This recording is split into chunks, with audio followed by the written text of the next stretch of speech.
Buen día nuevamente a los estudiantes. El día de hoy el tema a tratar es sobre los derechos humanos, derechos individuales y colectivos, leyes nacionales sobre los derechos humanos y derechos de los pueblos indígenas. Cuando nos referimos a los derechos humanos, se dice que los derechos humanos son inherentes a todos los seres humanos, sin distinción alguna de nacionalidad, lugar de residencia, sexo, origen, nacionalidad o étnico, color, religión, lengua o cualquier otra condición. Todos tenemos los mismos derechos humanos sin discriminación alguna. El conjunto de atributos, valores, libertades que el hombre por su naturaleza humana posee y que ha adquirido de la propia naturaleza, lo que son los valores o atributos como la vida o la libertad, ¿verdad? También se dice que es un conjunto de libertades, facultades, atributos reconocidos por la Constitución de los habitantes de un país en su condición de persona humana. Entre los derechos también tenemos los derechos individuales y colectivos. Se dice que los derechos humanos individuales se han definido históricamente como aquellos que corresponden a la persona humana, en razón de su propia naturaleza y que deben de ser reconocidos y respetados por todos los ordenamientos jurídicos nacionales e internacionales. Se dice que sus características como la universalidad, indivisibilidad e interdependencia y en los derechos humanos son de una colectividad con interés, colectivos y con personalidad propia, distinta y diferenciada de los sujetos individuales. Dice que estos son derechos que reclaman la NPO, distinta a la concepción de los derechos humanos, es decir, que solo los individuos pueden ser titulares de estos derechos. La NPO formulan desde sus demandas en términos de una protección específica a sus identidades y tradiciones culturales, cosmovisiones distintivas.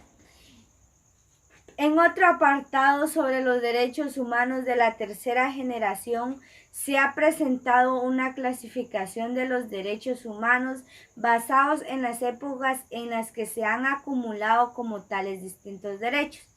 Esto quiere decir que otra clasificación coinciden en parte en la basada en distintas generaciones de derechos consistentes en la división en derechos de autonomía frente al Estado, correspondiente a la primera generación de derechos, y aquellos derechos exigibles del Estado en relación a los cuales se espera una acción positiva por parte de los poderes públicos, la existencia de un sistema de enseñanza, de sanidad, de seguridad social, correspondientes a la segunda generación de derechos. Esta división se complementa en un tercer grupo de derechos que regularían la necesaria intervención de estados cuando la vulneración de los derechos del primer grupo perpetraran particulares o agrupaciones privadas. Se dice que esto puede establecer también una clasificación de los derechos humanos basados en sus condiciones individuales o colectivas. La Declaración Universal en Principios en una proclamación de derechos individuales y 10º en principios, ya que solo es verdad hasta cierto punto.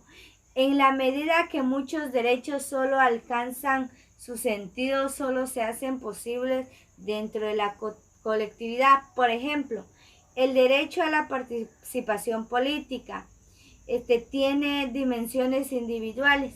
El derecho de toda persona a participar activamente en ella y una dimensión colectiva, la necesidad que existan formas de organización social en el marco de la cual se pueda dar realmente la participación política. Un ejemplo más claro sobre los derechos colectivos es el derecho de la autodeterminación de los pueblos reconocidos desde el año 1960 por las Naciones Unidas para afrontar situaciones resultantes de las políticas colonialistas.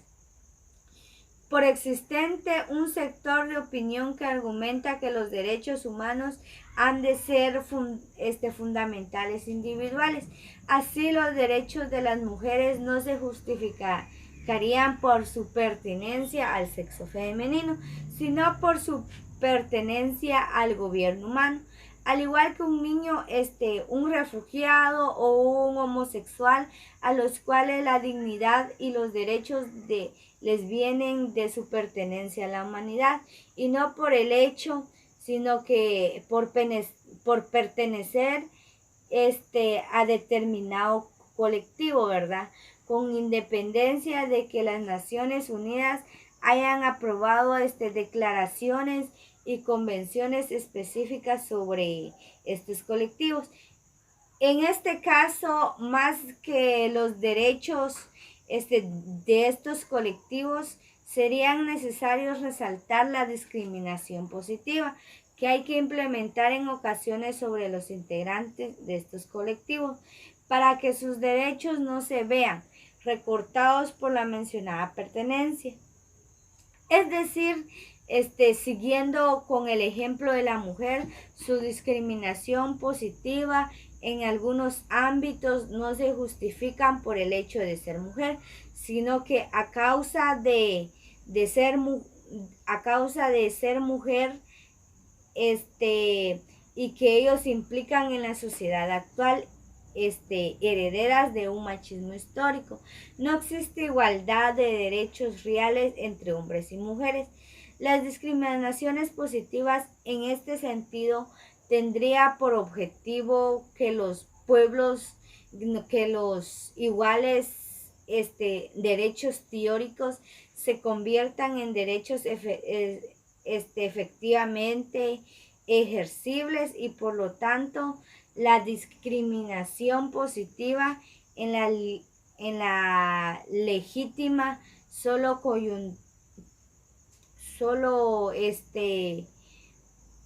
coyunturalmente, mientras no existe una igualdad real de oportunidades, ¿verdad? En cualquier caso, el debate entre derechos individuales y colectivos es complejo. Es posible abordar de distintas formas que presentan múltiples matrices y los linean divisorías entre unos y otros. A menudo son difusas, con inevitabilidad, posiblemente la forma de no perderse en este debate en el laberinto sea tener siempre como norte en cada situación concreta de los seres humanos involucrados, no vean menguado en disfrute de sus derechos fundamentales, ¿verdad? Con independencia de los colectivos a los que pertenezcan, velando para que el legítimo derecho de un colectivo o la autodeterminación a la propia cultura, religión, organización social, entre otras, no sea mutua a la justificación de la vulnerabilidad de los derechos fundamentales del individuo. De igual forma tenemos lo que son las leyes nacionales sobre los derechos humanos. La Comisión de Derechos Humanos del Congreso de la República es un apoyo valioso para las funciones del procurador.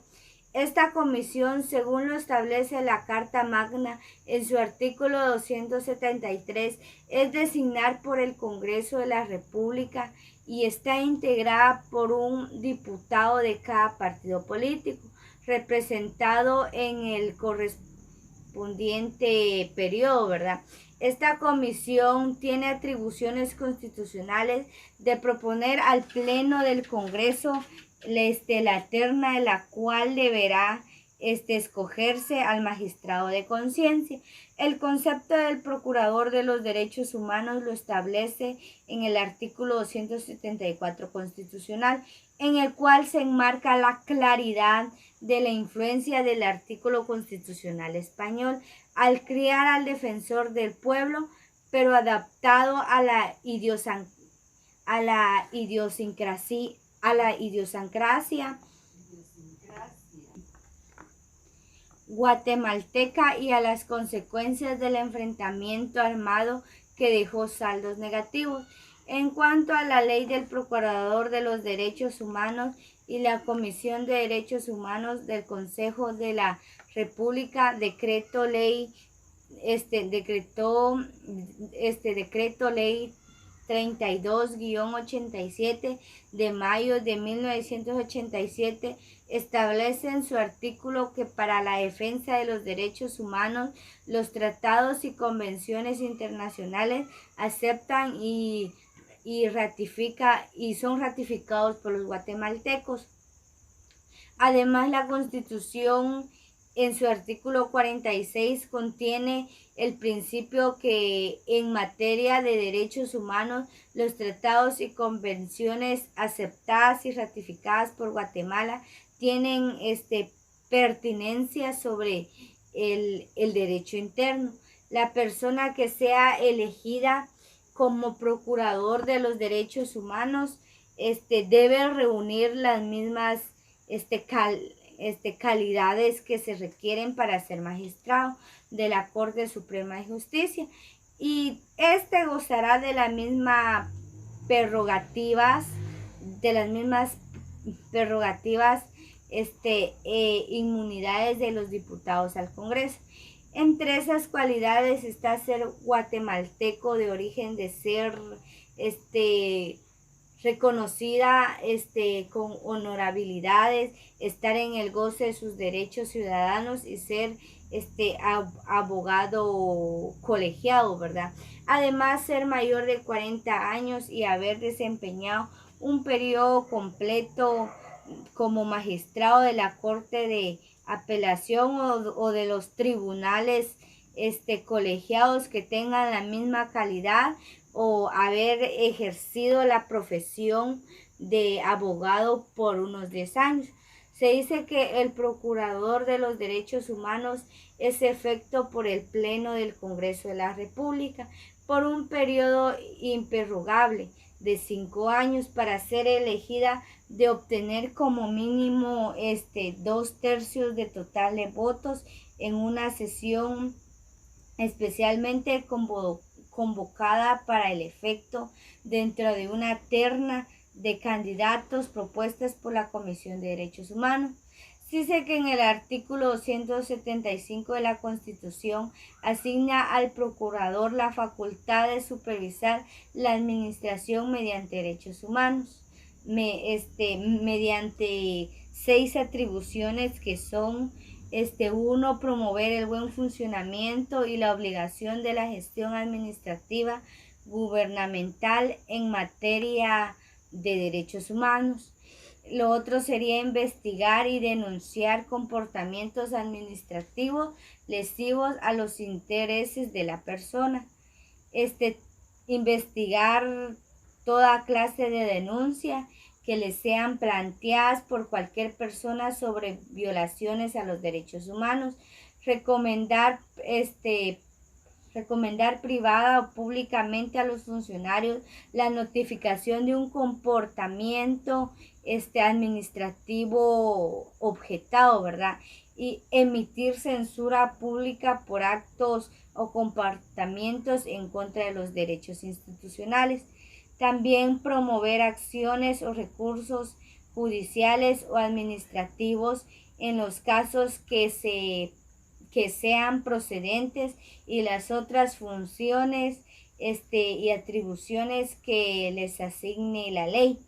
Además, la ley de la Comisión de Derechos Humanos en el Congreso de la República y el Procurador de los Derechos Humanos le fija otras atribuciones relacionadas con programas de promoción y enseñanza de derechos humanos, con especialidad, énfasis en investigaciones, campañas de investigación y publicaciones, relación con instituciones orientadas a la misma actividad, participación en eventos individuales, divulgación del informe anual, elaboración de presupuestos y funciones administrativas internas. De otros derechos también tenemos derecho de los pueblos indígenas. La ley número 3760 en la Declaración de las Naciones Unidas sobre los Derechos de los Pueblos Indígenas y el Convenio 169 de la OIT en el año 1989. Declaración de Derechos de los Pueblos Indígenas de Naciones Unidas en el 2007. Desarrollo normativo internacional. Desde los años 20 hasta 1986, orígenes de la cuestión indígena. Desde los años de 1982 a 1994, se elaboró la normativa desde el 1989 C-169. En 1995 al 2006, negociación intergubernamental sobre el proyecto de declaración. Desde el 2007 fue la adoptación y promoción de la Declaración de las Naciones Unidas de los Derechos de los Pueblos Indígenas. Y en el 2014, Conferencias Mundiales de los Pueblos Indígenas. También tenemos en el 169 del DDPI, Instrumentos Internacionales de los Derechos Humanos, buscan remediar desigualdades respecto al PPII, reparadores, autonomía, autodeterminación.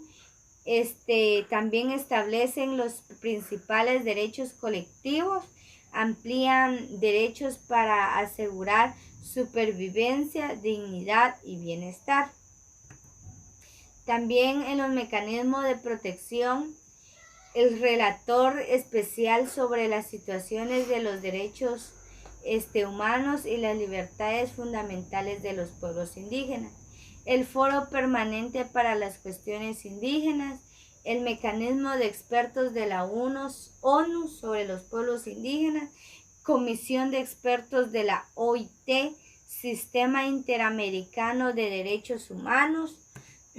También el convenio número 669 es adoptado en junio de 1989 en el seno de la Conferencia Internacional del Trabajo. Su adoptación expresa la voluntad comparativa de gobiernos, empleadores y trabajadores del mundo en el marco tripartito de la OIT y de la exigencia de los PI. De igual, tenemos la aprobación de la declaración aprobada en el seno de la Asamblea de las Naciones Unidas en septiembre de 2007, luego de casi 20 años de deliberaciones, construida con la participación activa de los pueblos indígenas. También están los instrumentos de igualdad por la protección de los pueblos indígenas frente a la discriminación, instrumentos de un diálogo social intercultural para prevenir conflictos y alcanzar una paz duradera. Estas son las expresiones del derecho a la búsqueda del bienestar y la felicidad. También tenemos algunos artículos en donde citan en el artículo 1, los pueblos indígenas tienen derecho al disfrute pleno y libertades fundamentales reconocidas por la Carta de las Naciones Unidas.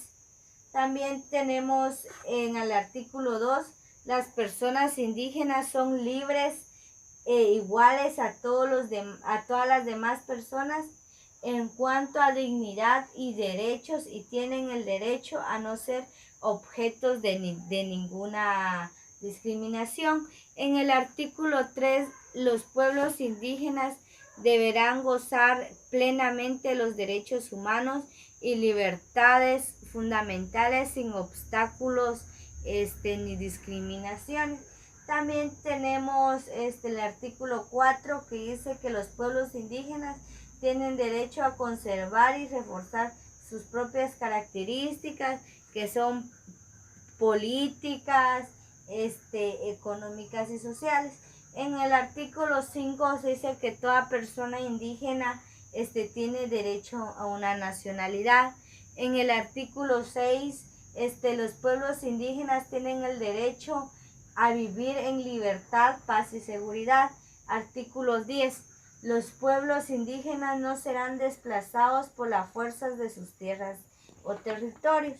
En el artículo 11 tenemos que los pueblos indígenas tienen derecho a una protección y seguridad especiales en periodos de conflictos armados.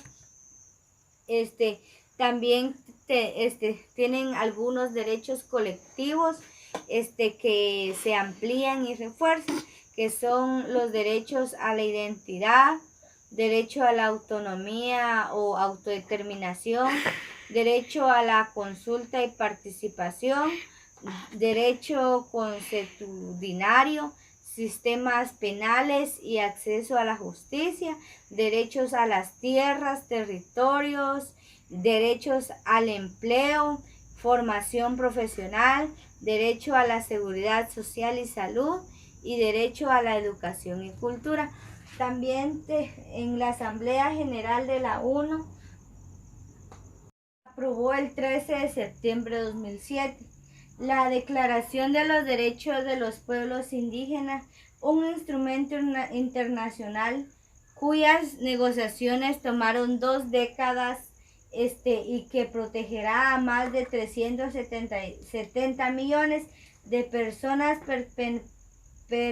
pertenecientes a esas comunidades en todo el mundo.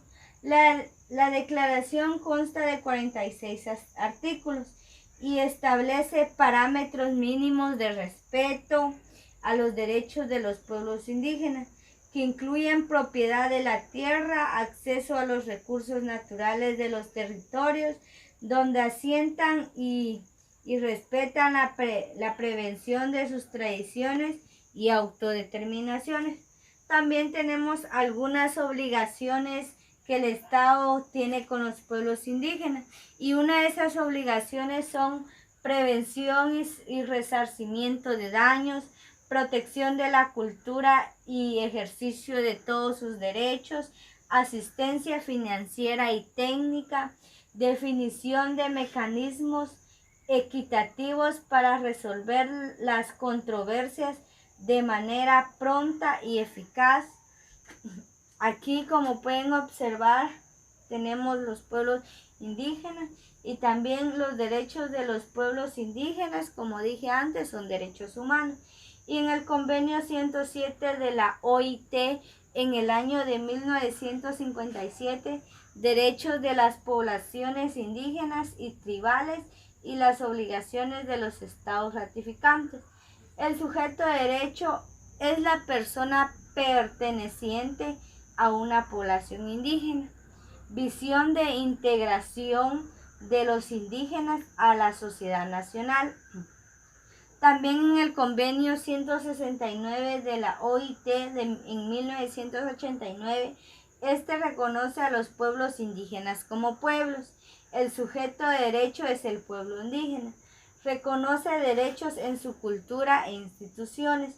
El derecho a seguir existiendo como pueblos diferentes. El derecho a la consulta y participación. Y por último tenemos el derecho a la tierra y territorio. Bueno, esto ha sido la clase de hoy. Espero que le hayan entendido y gustado la explicación. Muchas gracias y nos veremos en la siguiente clase.